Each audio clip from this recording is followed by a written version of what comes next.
Here we are on our Windows 11 client computer running Windows 11.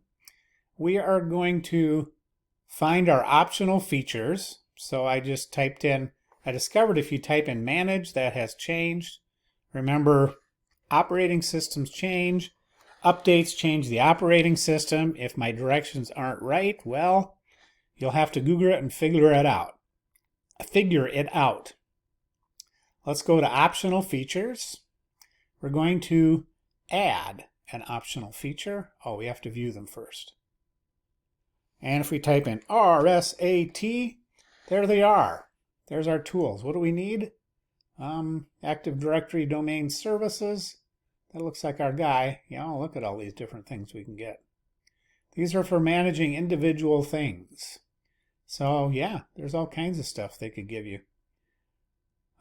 We could also do group policy, but let's just do Active Directory Domain Services and LDAP tools. We click Next.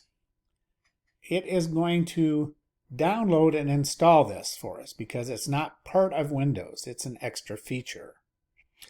It installed, took about 10 minutes. I went to start. There wasn't an icon for it.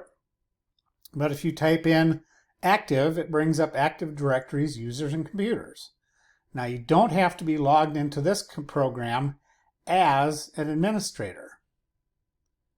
You just have to start this program, look at there, as an administrator. So how would you do that? To start it with a different account?